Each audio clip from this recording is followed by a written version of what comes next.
Band 2. And now, Encore Book Notes. Stephanie Gutman discusses her book, The Kinder, Gentler Military. Can America's Gender-Neutral Fighting Force Still Win Wars? The author asserts that in instituting reforms during the 1990s, Congress had replaced military readiness with political correctness. In preparing for the book, she interviewed male and female members of the armed forces. She believes that complete integration of women into the military is physically and sociologically impossible, and that has a demoralizing effect on the armed forces. This is an hour. Stephanie Gutman, author of The Kinder, Gentler Military. What's the book about? It is mostly a look at what the quote-unquote often called new military looks like. A lot of civilians are not really aware how massively the military has changed in the last 10 or 15 years. And I really wanted people to see, and I wanted to do that with vignettes, with on-the-ground reporting as much as possible. We're suffering now from something people talk about a lot, the sort of the civilian military rift. It's particularly between sort of quote-unquote elite civilians, or, you know, the academia, intelligentsia. There's a great rift now, which started in Vietnam, between civilians who really know and care and have a sense of what's going on there, and those that do know and care. I mean, the people that should know and care about their military don't, on the whole. There's a lot of ignorance out there, especially among the media elite and academia, stuff like that. When did you first go to the USS John Stennis, and what is it? Well, it's an aircraft carrier. It, at that time, was one of the very brand newest. It's nuclear powered. It's a fantastic behemoth with every modern convenience, like Stairmasters and frozen yogurt and things like that. And I went on that for about 5 days in May of 1998. I wanted to look at, there's been a lot made of the carriers because the carriers were gender integrated. They brought women into the crews in 1994. And it was supposed to be a whole new world, so I wanted to go look at that whole new world. And I wanted to look at the new military, the new Navy in action. What did you find when you first got there? What was your first reaction? It's not a happy world. This ship in particular was not a happy ship. I can't attribute all of that to the political correctness that's currently sweeping the military, but it was not a happy ship, mainly because of many of the things that have been happening in the Navy lately. Richard Cohen of the Washington Post said that the military may have become the most politically correct institution in the country, and I think he's just about right there. Other than the school systems, the military is way up there in terms of, you know, sort of touchy-feely values, and, you know, we want everybody to get along, and we want everybody to be sensitive, and stuff like this. But the problem is that sort of culture, that civilian culture, which our, you know, civilian society is now flooded with, just does not work well with the military's job. And so you have, you know, in this clash, a lot of unhappiness, a lot of unhappy sailors, pilots, you know, and a lot of people are leaving. And when you went on board the Stennis, where did you find it? Where was it steaming? It was doing its little patrols in the Gulf. I landed in Bahrain and had to wait around until they were a good position to pick me up, and then I was brought out on a transport plane to the ship as it was in mid-ocean, which is a very exciting experience. And then basically the ship sort of traced this rectangle around and around. Where did you stay while you were on the ship? Well, I was very lucky because berthing for most people, even on a big spacious aircraft carrier, is very, very tight. Enlisted people sleep in what are called racks, like practically on top of each other, stacked like, you know, cords of wood. Officers get what are called staterooms, which sounds deluxe, but they're not. It's more like a little metal cubicle with sort of bunk beds. I happened to luck out. I got the chief of staff's or some bigwig's stateroom, and it actually had its own bathroom. It had a television, it had a phone, and it was way up at the top of the aircraft carrier, steps away from the observation deck where you could go out and observe the whole flight deck from all different directions, operating it at night. What was the Navy's attitude about having you on there? The Navy was not happy. They had been very reluctant to get me out there in the first place. It had taken me months of sort of waiting and writing more memos and writing more requests. And finally I did get out there. I think once I got out there, they got even more uncomfortable with me. Because I made an offhand comment. I said something about, people kept asking me over and over again, what are you writing about? What are you writing about? And I said something about, well, I'm writing about how politically correct y'all have become. And people got very, very tense about that. And then I was sort of treated like a prisoner, you know, under escort. Did you ever have time when an escort wasn't with you? Yeah.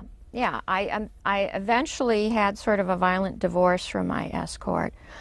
On the first day, he showed up at my stateroom, accompanied me down to breakfast, sat next to me at breakfast. Then I said, okay, I'm going to do my first interview now. And he sat right there through that. And I said to him afterwards, you know, I just can't work this way. I can't function this way.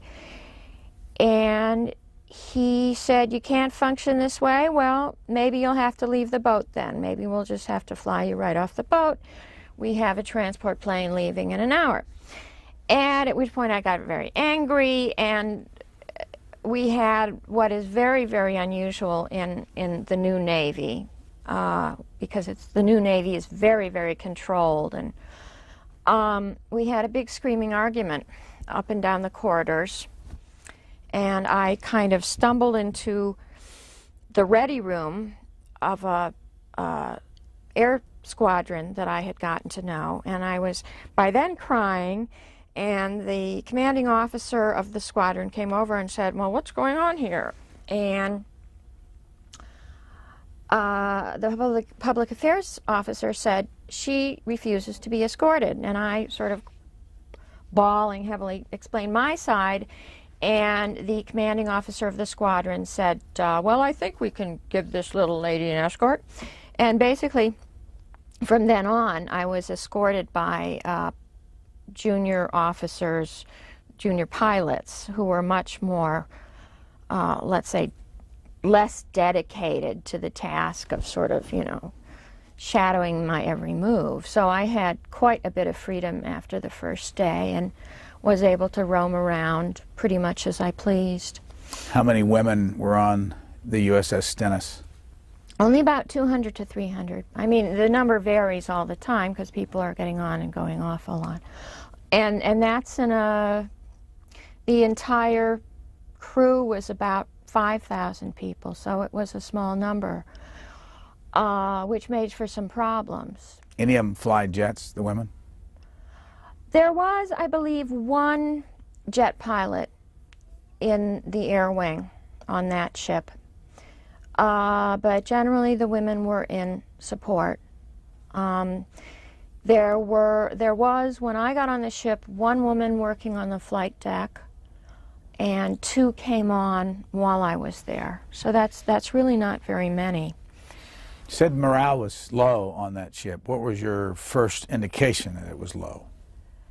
Well, it's something that you just sort of feel. I mean, on a happy ship, people are talking to each other. They're kind of, you know, joshing a lot. There's a feeling of bustle and activity. On this ship, there was sort of a stony silence all the time. And I know that people were very, very tense around me, and that's because I'm female, and I don't even think it had anything to do with me being a reporter, because I wasn't obviously a reporter. I didn't have a press badge or something.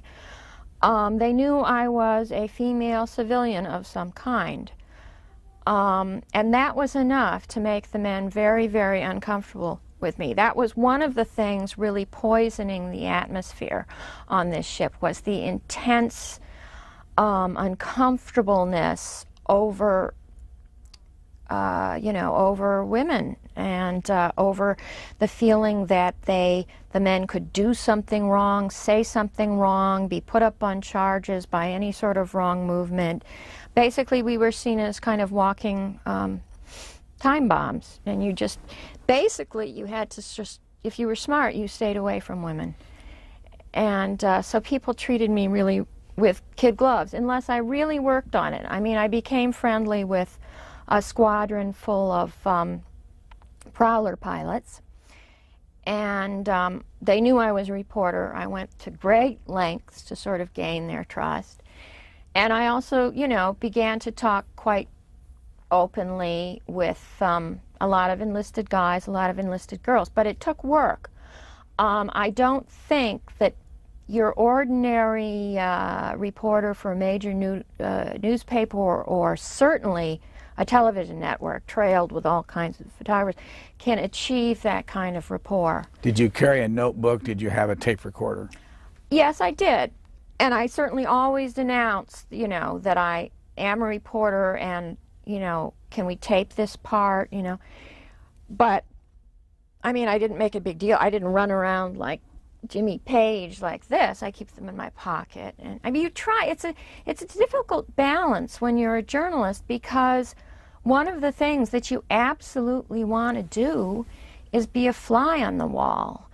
I mean, not to deceive people, but you don't want to alter the atmosphere you're trying to study. It's the classic, you know, scientist problem. How does your very presence change what you're trying to see in action? And I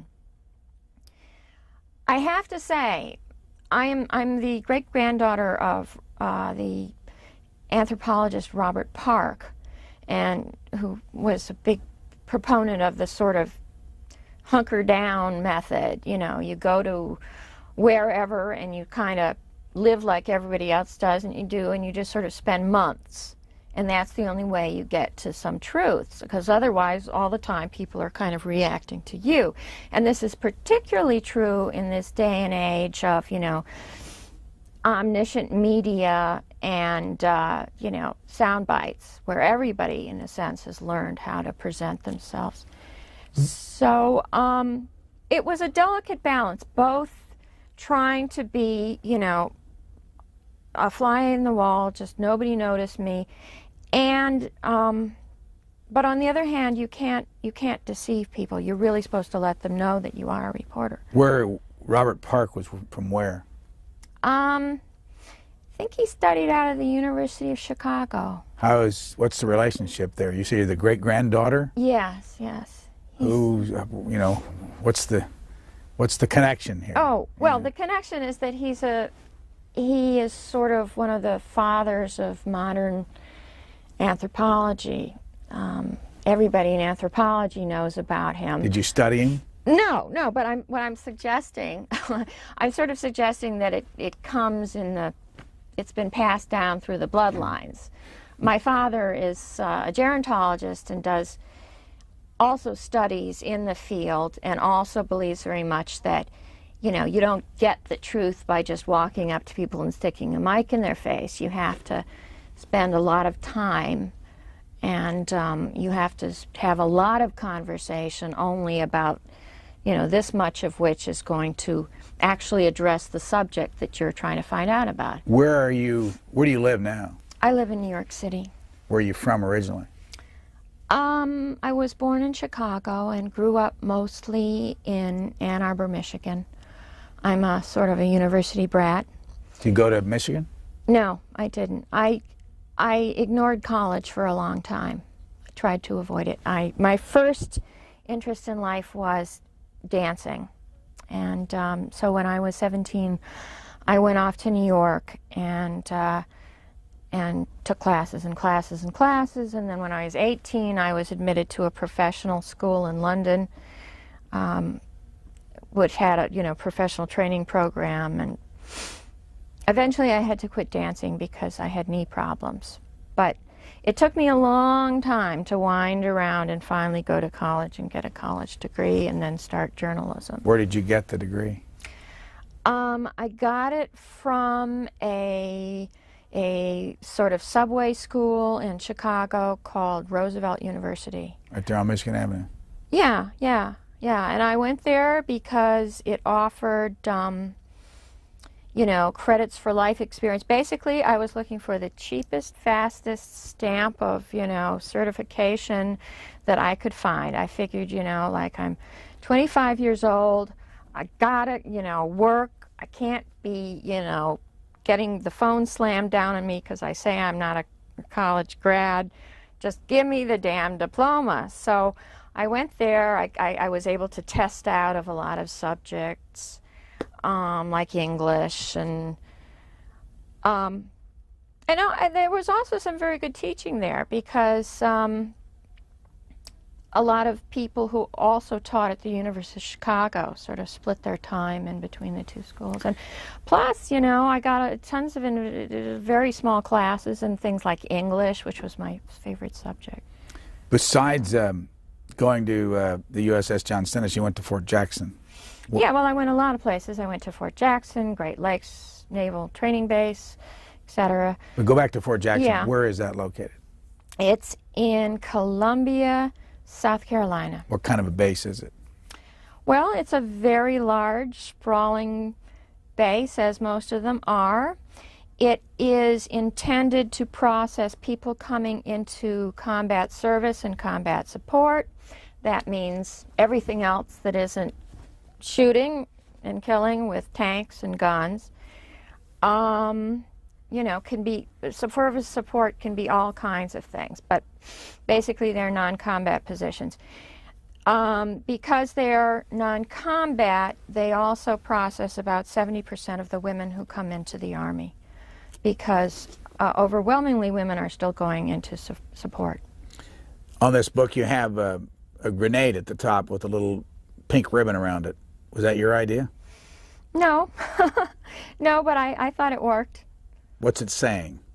Well, it's saying that our magnificent sort of warrior culture has been under attack and under pressure for the last 10 years to be more like civilian culture, to be more like current civilian culture, which is all very touchy-feely, and things like competition are frowned upon. And it's this federal institution, the military, is now being asked to sort of take on the reforms that the school system is currently. Whose idea has it been? Congress, generally. Congress, and with help from the various presidents along the way. I only looked at the 90s. I wanted to limit this a little bit. When did it start? This kinder, gentlering process. It's hard to say, very hard to say. You could say a good date would be 1973, when we became an all-volunteer Army, because we had to please the soldier more. We couldn't draft him anymore, so we had to lay out more goodies. That was the beginning, but I think that when the really dangerous period started in 1990, and this was a period that I call the acceleration. This is when things just reached the surreal level the pursuit of a politically correct military, a sensitive military, a military that is, not a warrior military, really, began to achieve surreal levels in the 90s. And it's also the decade where we saw morale just plummet, and where we saw attrition, people leaving the services just go over the cliff into crisis numbers, and when we really began having serious problems with recruitment again. I mean, periodically we've had problems with recruitment. We didn't in the 80s, but now we're having a terrible time. You point out in your book several times that the Marines don't have the problems that the others do. That's right. Why? Well, they are the service that have really courageously sort of stuck to their guns, not to make a pun. I mean, the other services are incredibly sort of other-directed. They just seem weaker and more afraid. They're much more timorous in the face of Congress. They're much more timorous in the face of the press. The Marines have stayed the course. They've given little concessions here and there to a Congress, demanding that they become less mean and warlike and all those things. But they have stayed the course, and I think in the core matters. Are there any women in combat forces? No. Have there ever been a woman in any combat action in this country's history? Well, unofficially and but I mean legally. officially. No, not officially. Will that ever happen based on what you've been finding? It could. It really could. It just depends what is down the road in terms of enemies arising, in terms of danger. I mean, I happen to think that a real good scare from some other hostile force, I mean a real scare, sort of Cuban Missile kind of thing, would knock any thought of integrating the combat arms out of people's heads, it's mostly Congress that's pushing for this. Congress and lobbyists of various political, from different political organizations. I don't think, and polls have shown that the American people are not crazy about drafting women into the combat arms. You talk about two other countries that, first of all, you suggest that we often use Israel as an example where women are very active, but you say that image is incorrect. It's such a distorted image. It's wild. I mean, writing this book, I came across many great distortions. But no, Israel has, until about literally 2 months ago, women were barred from combat positions. They were kept to support positions, mostly clerical positions. In fact, they weren't even allowed into support positions, as American women are, that brought them out onto close to the battlefield. I mean, you can have support positions now in America, like reconnaissance, which actually can get you pretty close to fire. Israel keeps its women further back from the front lines. They really sort of shield them a lot more. How many people are there in the United States military?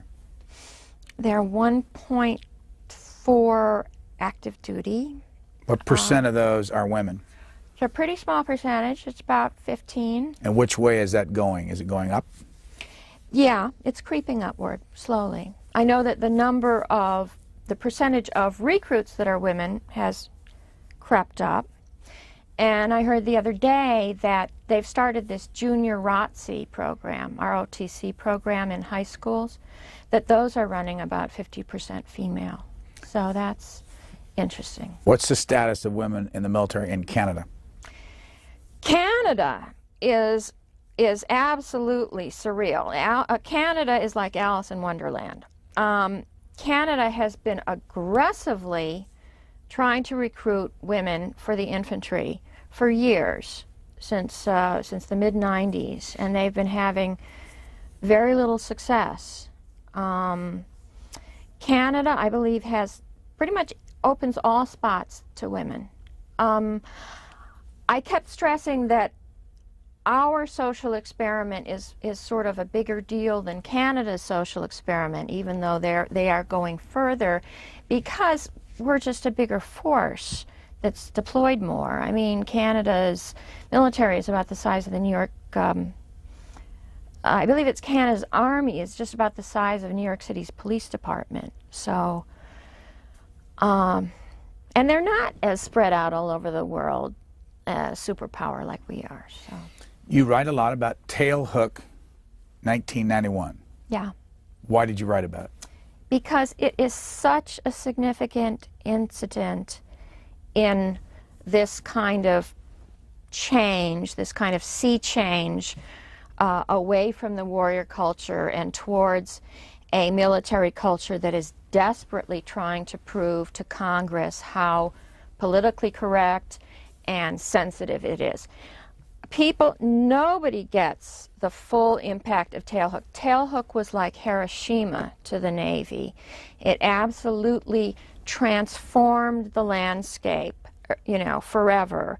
And I hope I'm not being too florid here, but left, you know, strangely mutated people all over the landscape and damaged people. I'm talking about the officers that survived, and radiation in the soil. I mean, the Navy is a crippled place and has been since then, and I think the only way it can get uncrippled is to really have a public apology from Congress, you know, Joint Chiefs, whoever is most in charge, saying, you know, we forgive the Navy. It's over, you know. What Tailhook happened? is over. What happened at Tailhook 91? Not much. Tailhook 91 was very much like all the tailhooks before it for, you know, about 7 years previous. Tailhook 91 was a big monster frat party. It was men and women acting really bawdy, you know, ripping off clothing. Where? What city? Oh, this was in Las Vegas on Memorial Day weekend in a Hilton hotel, which had set aside a lot of space for this whole thing. They had a huge kind of ballroom area, and then off of the central area there were a number of administrative suites. These were suites that squadrons would rent, and they would sort of like the, you know, Prowler Squadron 27, for instance, would rent a suite, and it would be their suite, and you know, this would show that they were the greatest. They could put on the best party. They'd have the best booze. You know, they'd have the best entertainments, be they strippers or whatever. So that's the physical layout, basically, for this party. Like all parties involving, say, 4,000 people and just tons of liquor, had some, you know, incidents where people were not happy with their treatment. There were 2 incidents which I think crossed the line, but just barely into a criminal criteria. What happened after it was all over? How much was it studied, and did anybody get prosecuted in any way? No. I mean, the military courts took over the investigation, and in the very end, they could not court-martial anybody. They couldn't find evidence to court-martial anybody. The problem was that the investigation, the period of investigating, was so long and so dragged out that many people's careers were damaged just in the process. Their careers were put on hold while, you know, investigation pending. And, you know, in the meantime, they were not allowed to take positions that they were up for, and the position got taken. In many cases, people were passed over for promotion because there were letters in their file simply saying that they were, and this is the exact language, potentially implicated in the Tailhook scandal. A line like that was enough for Congress, well, for SAS, the Senate Armed Services Committee, to put the kibosh on a promotion. SASC has to approve most upper-level promotions for senior officers. You say in this paragraph, page 174, you said, by then it was summer of 1992, and Tailhook, the news story, got the personal focus that had been lacking in the form of Paula Coughlin. Coughlin, yeah. Pronounce it Coughlin? Yeah. Who decided to come out of the shadows. In press coup terms, her public debut was spectacular. On June 24th, she appeared on the front page of the Washington Post. That night, she began a three-part series about Tailhook on ABC's Nightly News with Peter Jennings. Jennings listened in his fatherly way as Coughlin wept and told her story. Yeah. Among the national audience was President Bush, and then you go on to report it. Well, Right. how did the media treat Tailhook? Well, I mean, my God, I think that the the media is pretty silly most of the time, but this was like the silly season of them all. I don't think we've seen excesses. I mean, possibly John, the period of the John mourning was bigger. But I found this shocking as a reporter who's worked at, newspapers and has heard over and over again ad nauseum the sort of reporter's creed about balance and seeking out the other side, and and how we're skeptical, we're always skeptical of people. There was no skepticism applied to this story. I mean, we had leads, I'd have to look in my book to find the exact words, but that said things like, Tailhook 91, the weekend that, 4,000 Navy aviators assaulted, nearly 200 women.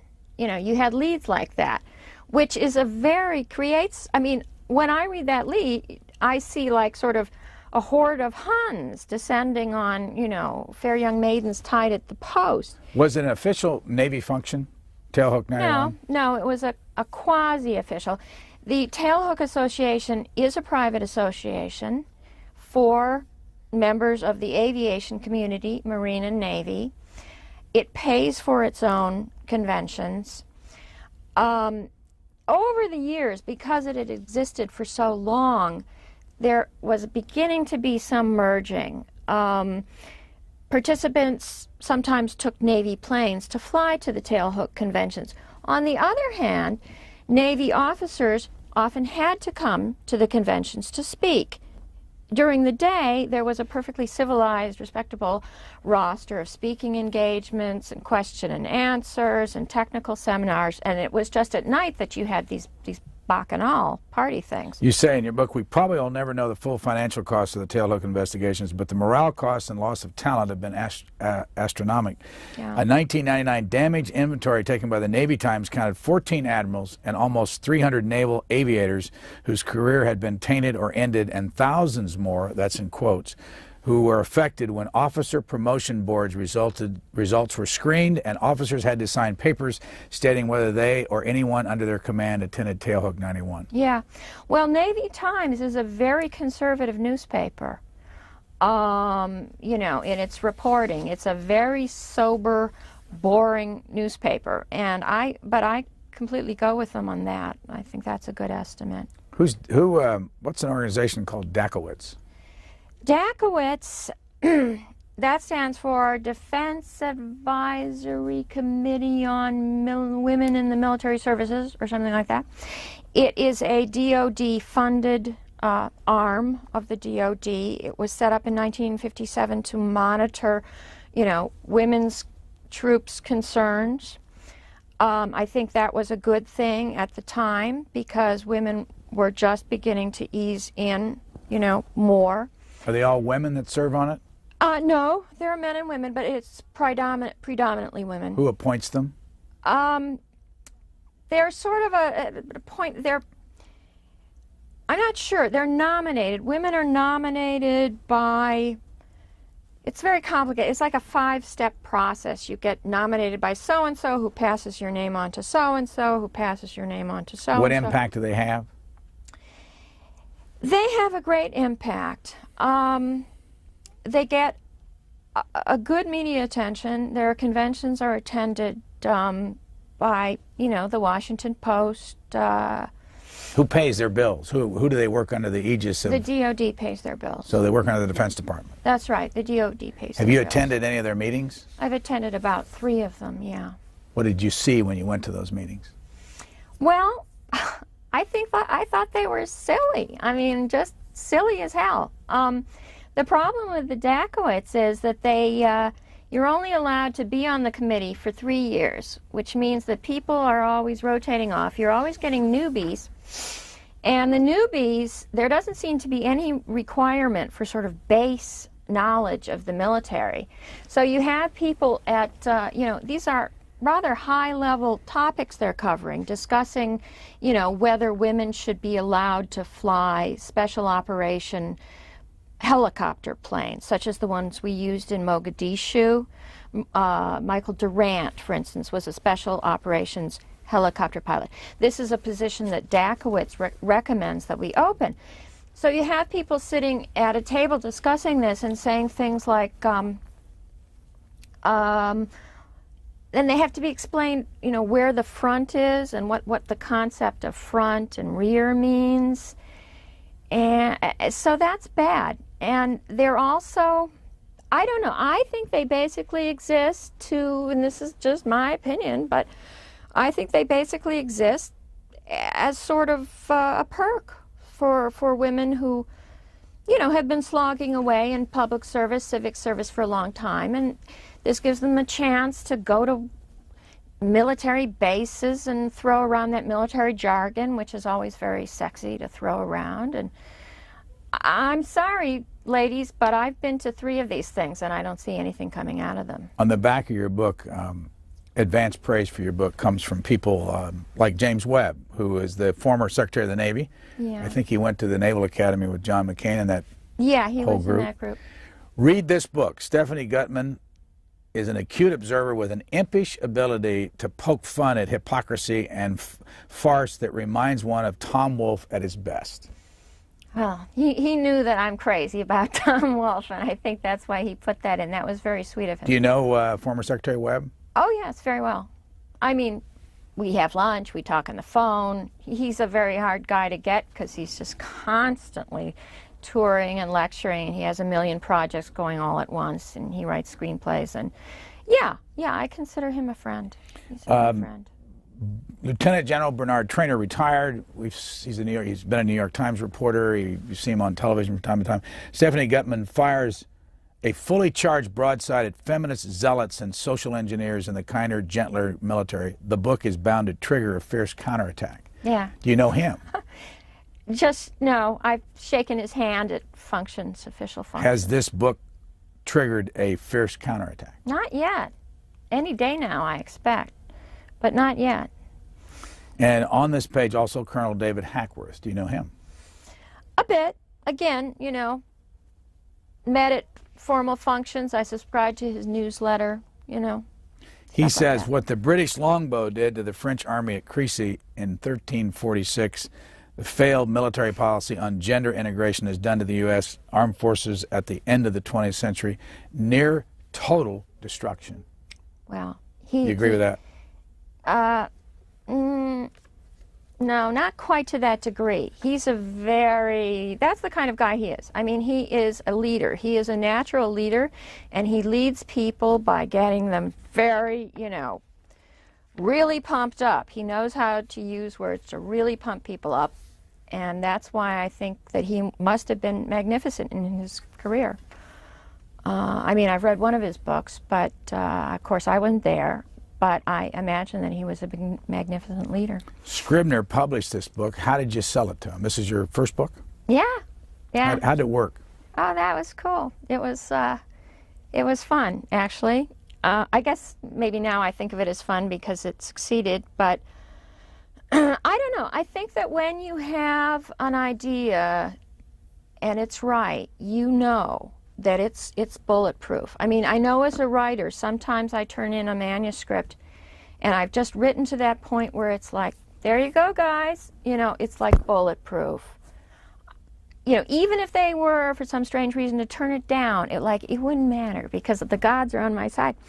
I felt that this idea was so right and so naturally fascinating and sexy, as they say, and had all the ingredients that people could not fail to be interested. And I also thought that I was absolutely the right person to write it, and that I had done I had the right amount of backgrounding, not too much, but some, because if you have too much, you don't see the forest for the trees. So I don't know, I just, for once in my life, I came into something just feeling like Peter the Great or something, like conqueror, and it was like, and I sat in that pitch meeting and just batted the objections like that. How long did it take you to fun. write it? How many years did it take you to do this book? Not enough time. This was my first book. I thought it would be a breeze. I budgeted myself. I signed a contract for a year, delivery at the end of a year. I said, okay, I'm going to do 6 months of the kind of research I haven't been able to do up till now because I had some money. I'm going to go to Bahrain, I'm going to go there, and maybe I'll go to Kosovo, and then I'll have 6 months to write. And what's the problem? I even made a little formula, write this number of days, you have it done in 3 months. But it didn't work that way. I mean, immediately I got a terrible writing block, paralyzing writing block. And I found for 2 weeks I was rewriting the same page. I hadn't gone past the same page. And then, of course, what you find out is so frustrating. You put together this whole thing. It has beginning, middle, end. But then, you got to find more material because you've got to build this up. And you got to answer that. And so, of course, like all writers, I suppose, I went in feeling, oh God, they're going to put this out in the world, and it's like this messy thing, And in fact, I did. I made the copy editing process even more of a nightmare for the copy editor than it should have been, because I kept saying, let me just sneak this in, just don't worry, just sneak it in, But we got all kinds of drafts going, all kinds of manuscripts, and then it wasn't clear, like, well, this one has been vetted, but then you added that stuff. Have we legally vetted this one? And but now, I have it, and when I sit down and I read it, I go, this is good. This is a worthwhile contribution. I can live with this. That's what I feel. In your introduction and acknowledgments, you say Linda Powell, you want to thank her for making a valiant effort to get an interview with her dad. Is that who we think it is? Yeah. She lives in my building. She's a really sweet girl. I think she's an actress, and I just kept working on it. I kept saying, would you fax this to your dad? Just this one little note. And she delivered several of his faxes, and they were all very, evasive. And she said, well, I tried. And I said, I know you did. You also thank John Fund of the Wall Street Journal for revealing the crucial rule of book writing: forget perfection. Yes, and that is so right, because, I mean, in New York, I live in a community of journalists and book writers, and I had seen several of my friends, if not crash and burn, then at least sort of end up in swamps that it took years for them to crawl out of. And I was determined not to let that happen to me. I mean, I can tell terrible stories of people turning in their books 5 years late, and then they find that the assigning editor is gone and the new house doesn't want it or wants it rewritten. And so I absolutely tried to keep that to heart. And one last thing from your acknowledgments, you thank a lot of people, but this caught my eye. You wanted to thank the brilliant and gorgeous John Hillen. Well, he is brilliant and gorgeous. He's one of the most beautiful, brilliant Washington pundits there is, and he's married. And it's just a big joke with me that it was sort of a dare thing. Like he said, you're going to put me in your acknowledgments, and I damn well, I'm going to call you the gorgeous and brilliant. Who is he? What, John Hillen? He's a very brilliant, he's a former Army officer. He commanded a tank unit in the Gulf War and actually saw combat. Now he's in the reserves, paratrooping in the reserves. I think he's a jump master. And he's a scholar. He he was at the CSIS, the Center for Strategic blah blah, and then he's at the International Committee for blah blah blah with Gary Hart and a number of other deep thinkers thinking about military policy. One of the other things that was a theme in your book was sex. Yes. Well, sex sells, and fortunately this was a part of this story. Why is it a part of the story? Well, because this is all about, you know, the military is about the forgetting of the individual, the taking of an individual and melding them into something called a unit, which is not about individuals. It's about sort of seamless, interchangeable automatons who will follow orders. And at first there was the question of, can we really meld women into that kind of seamless unit? Aren't women significantly different? And then there was also the question of, you know, but what about the sex factor? I mean, there are many sexual tensions among young men stationed in the desert, but that is often used, it's channeled, it's sublimated into violence, which is, I think, a perfectly acceptable thing to do. It's the way societies have been handling male aggression for centuries. I mean, all societies, Lionel Tiger says, have a problem with what to do with their young men who are so full of energy and aggression and libido and everything. Now, what happens when the soldiers, quote unquote, are 18 and 19-year-old men and women? You have a whole new kind of energy bustling around, and I don't know if it can be sublimated towards fighting. I don't think so, because the way men and women and men bond is very different. I believe that when men and women are together, they tend to pair off. Given long enough, they tend to form deeply passionate attachments, which are a pair and which tend to push away the rest of the world. I mean, God or nature, whatever, created us so that one man and one woman could be self-sufficient unto themselves. I mean, it's the whole Ark parable or Adam and Eve parable. But I think that, you know, I'm a complete Darwinist. I just believe we're all shaped by evolution. But I believe that we are hardwired. When men and women cohere, they tend to cohere in a way that does not enhance the group, but in fact splits away from the group and says, you know, well, we're with each other, forget you, which is not the dynamic of a military. Let me go back to the USS Stennis. There's a woman that you quote in here by the name of Deborah Maxey. Mm-hmm. And you say, I guess she was the ship's librarian? Yes. 26-year-old. During the day, the smoking, is it sponson? Sponson, yes. Is just a place to get away from work, but at night they can get away from talking to the person who, here modesty seems to snarl the pretty Midwestern girl's ordinarily elegant sentence structure. Well, the person who, if they were caught together too much other places, people would start to wonder. What's a sponson? It's just a little area in the front of the ship, a pleasant place to stand, and it was designated as a smoking area. And because it was a smoking area, it was a hangout area, and because it was a hangout area, it was a place where the sexes mixed and mingled. In fact, on that whole hangar bay level or deck, that was the place to hang out. That was the place where boy met girl and girl met boy, and the flirting and pairing up went on. Deborah Maxey says, but that's why they hang around the hangar bay, yeah. Period. I knew a girl who came the same time I did. She would go put full makeup on, do her hair, and then put on her jogging clothes to go exercise in the hangar bay. And after running, she'd walk around. That's how she met most of her boyfriends. Yeah. Well, I mean, what can I say? You know, 18 and 19-year-old kids are intensely interested in each other. And how many women that go on a ship get pregnant on the ship? It's not a real large number. It is a significant problem. It does keep happening with a lot of regularity on, I would say, every cruise. There are several pregnancies.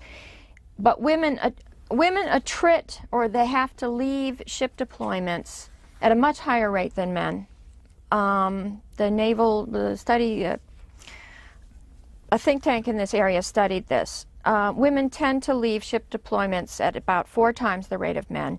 Pregnancy is one of those factors. It's not the biggest factor. You quarrel with the New York Times, which you quote in here. The New York Times reported after, I don't know, maybe you give me the time period on this, after the Gulf, I guess. Despite what might have been expected under the circumstances, the returning troops spoke of following the rules when it came to the members of the opposite sex. On the working level, it didn't matter if you were a female or a male. Living there was hard, just that you made the best of it, the best you could, said specialist Manuela Caballero in the New York Times. What do you quarrel with in that statement?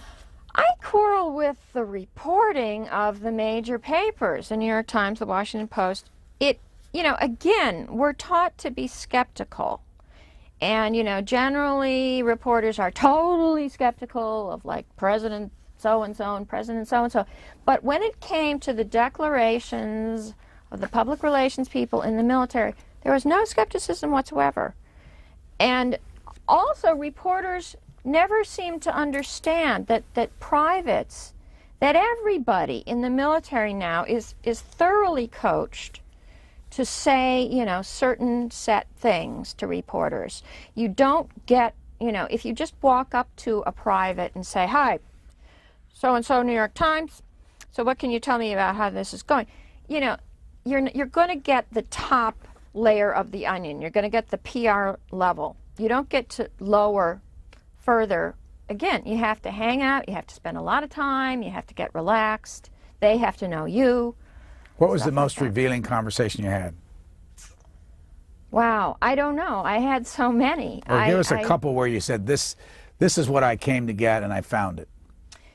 Well, I know that at one naval convention, there were a bunch of guys that had important roles in the Kara Hultgren story. Kara Hultgren was a young pilot who died trying to make a landing on a carrier. And because she was one of the very first women allowed to fly a fighter jet as part of a squadron, you know, officially, her death became a huge political symbol. And there's always been the question, you know, was it human error or was something wrong with the plane? When I was at this conference, I talked to the central players in this dilemma. I talked to, you know, people who had trained her, her squadron leader. I even talked to one of the deputies under Admiral Bourda, who was then the whole Navy aviation program. The man who killed himself? No, the deputy of the man who killed himself. Okay. And this Mr. Gallo said, "We were under tremendous pressure to push them through, and we did." I mean, I was sitting there in the audience and I was like, I can't believe it. You know, this has only been debated for like 5 years since this accident. And he just said, we pushed people through the pipeline. One would imply too fast, you know, because Hultgren, that was not a mechanical error. I've talked to pilots, technicians of every stripe, and there's no way that could have been a mechanical error. It's very clearly a human error.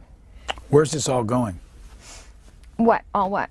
The military and women and political correctness? I think if we don't,